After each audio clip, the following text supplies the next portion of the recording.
Students silence. మీరందరూ పెద్ద అయ్యాక ఏమవుతారో ఈరోజు తెలుసుకుందామా? Okay sir. నందిని, నువ్వు పెద్ద అయ్యాక ఏమవుతావమ్మా?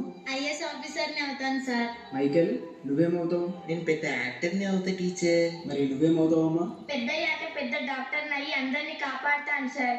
మంచి డాక్టర్ని అనిపించుకుంటాను సార్. ఇదే నా లక్ష్యం. నాకు కోల్కతా మెడికల్ కాలేజ్లోని సీట్ వచ్చింది. నా కూతురు డాక్టర్ అవుతుందంటే నాకు చాలా గర్వంగా ఉందమ్మా. ఇప్పటి వరకు నా ఆశయం కోసం కష్టపడ్డాను. ఇకపై నా దేశంలో ఉన్న ప్రజల కోసం కష్టపడతాను, సేవ చేస్తాను. నన్ను ఆశీర్వదించండి నాన్న.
ఏంటమ్మా సీనియర్ డాక్టర్?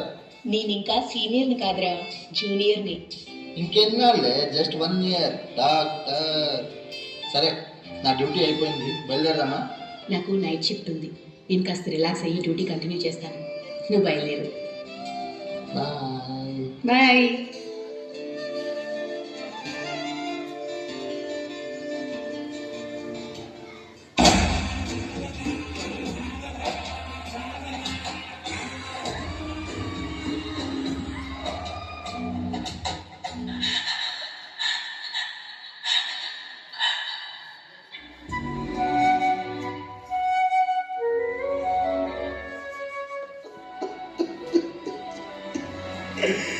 మా అమ్మాయిది ఆత్మహత్య కాదు సార్.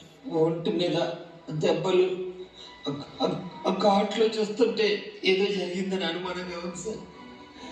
పోస్ట్ మార్టం చేయడానికి అనుమతించండి సార్. ఏదో జరిగింది సార్. వీళ్ళంతా ఏదో దాచేస్తున్నారు సార్. దయచేసి పోస్ట్ మార్టం చేయండి సార్. నాకు నిజమేంటో తెలియాలి సార్.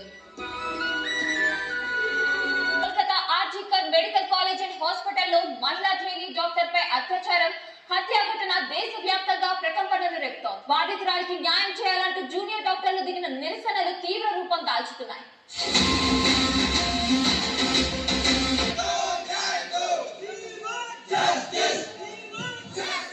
ఇంత జరిగిన తరువాత ఆత్మ శాంతిస్తుందా?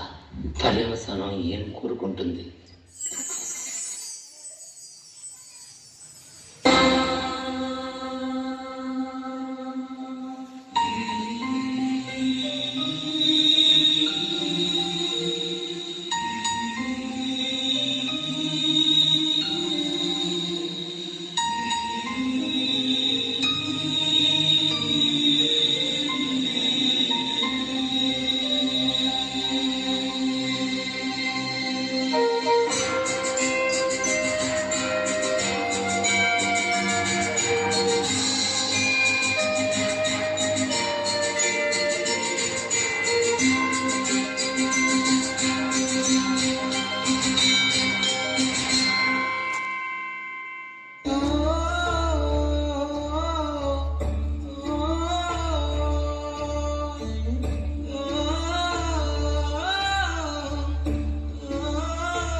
చిన్ని తల్లి చూడవే, నా చిట్టి తల్లి చూడవే, నా బుజ్జి కన్నా ఒకసారైనా కళ్ళే విప్పి చూడవే, నా బంగారు మాట్లాడవే, నీ నోరారా మాట్లాడవే, నీ మాటల్లో నీ ముత్యాలన్నీ నేరేలా మాట్లాడవే, ఆటలాడే లేత ప్రాయంలో అందరి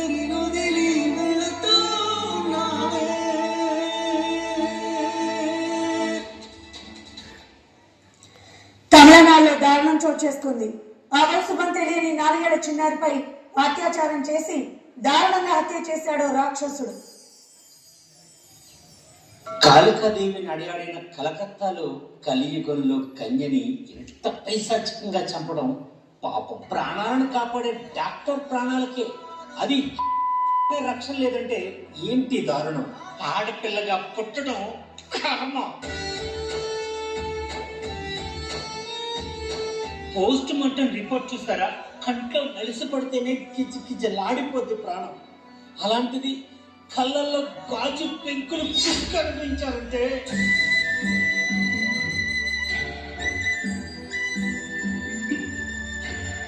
ఎంత నరకం చూస్తుంటారు సార్. మాట బయటకు రాకుండా గొంతు నులిమితే గొంతులో ఎముక విరిగిపోయినారు సార్.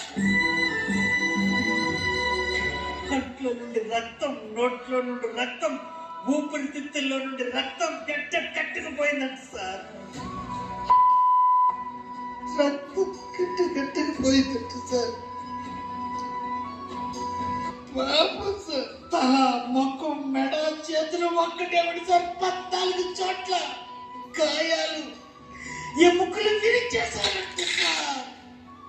ఇలాంటి నా కొడుకుల మధ్య ఎందుకు పుట్టించావు దేవుడా అని ఎంత ఏడ్చుంటావు సార్. ఒక్క దేవుడు కూడా రక్షించలేకపోయాడు. అర్థం చేసుకోవచ్చు సార్.